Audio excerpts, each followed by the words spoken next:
সকল বন্ধুদের সরস্বতী পুজোর অনেক অনেক শুভেচ্ছা রইল। এখন 9টা বাজে, এখন আমার চান টান হয়ে গেছে। আমি এবার পুজো করব। পুজো করে আজকে আমরা যাব বাপের বাড়িতে, মানে ওর শ্বশুর বাড়ি আর আমার বাপের বাড়ি।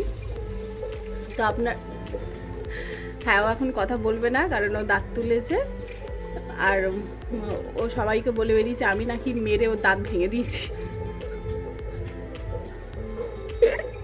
আমি মেরে তোমার দাঁত ভেঙে দিয়েছি?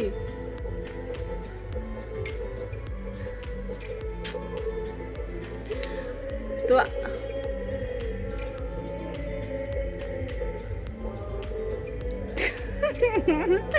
বলছে আমি নাকি মেরে ওর দাঁত ভেঙে দিয়েছি। এটা কোনো কথা?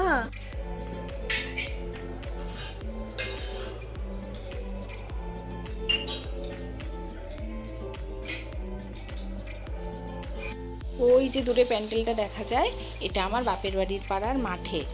এখন সন্ধে হয়ে গেছে। সন্ধেবেলা আমরা সাজুগুজু করে 3 বোন মিলেই একটু ঠাকুর দেখতে বেরিয়েছি। মাঠে কিন্তু তেমন কোনো লোকজন ছিল না, কাল তো পুজো শেষ হয়ে গেছে। এরপর আমরা সবাই মিলে একটু ফটো তুলছিলাম। ফটো তুলতে তুলতে হঠাৎ দেখি পুকু আমাদের ধারে পাশে কোথাও নেই। কোথায় গেল করে দেখি পুকু ঠিক ওর সাইজের একটা বান্ধবী জোগাড় করেছে, করে হাত ধরে নিয়ে ওই ছুটছে। ঠিক একদম ওর সাইজের একটা গুড়গুড়ি জোগাড় করে এদিক ওদিক ঘুরে বেড়াচ্ছে। সামনে ভ্যালেন্টাইন্স ডে আসছে না, তাই পুকু বান্ধবী জোগাড় করে ফেলেছে। কিন্তু বান্ধবীটা একটু বড় বয়সে জোগাড় করলে মনে হয় ভালো হতো। এই বয়সে তো পুকুর পাপাও বান্ধবী জোগাড় করেনি। বান্ধবীর হাত ধরে এমন টানতে টানতে নিয়ে যাচ্ছিল, বান্ধবীর জুতো খুলে যাচ্ছিল, তাও বান্ধবী যাচ্ছে। সারাদিন কিছু ব্যস্ততার কারণে কোনো ভিডিও শ্যুট করাই হয়নি, তাই জন্য সারাদিন কী করলাম সেটা আর আপনাদের সাথে শেয়ার করা হলো না। তবে আজকে দুপুরের লাঞ্চে আমরা খিচুড়ি খেয়েছিলাম। আর এখন সন্ধেবেলা যেহেতু ঘুরতে বেরিয়েছি, সেহেতু একটু ফুচকা খাবো, তো তাই জন্যই আমরা বালির মোড়ের দিকে যাচ্ছি।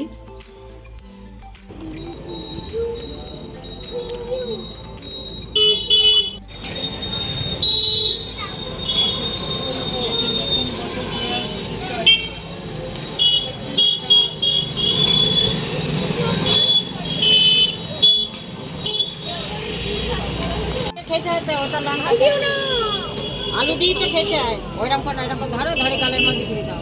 হ্যাঁ,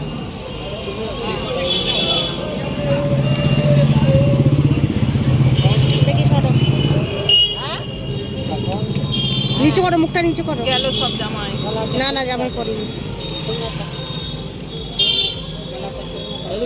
টাকা দিয়ে গেলে মাছগুলো নিয়ে গেলেই না, চিন্তা ভাবনা আছে সেরকম কোনো চিন্তা নেই। তো শুকনো দাও তো, দিচ্ছি।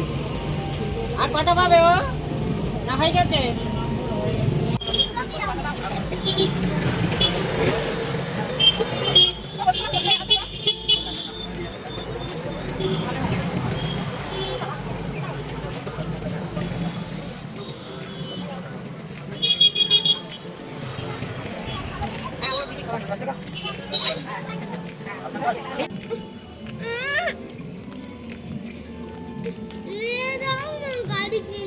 হ্যাঁ, মেসোকে নিয়ে যাবো তো।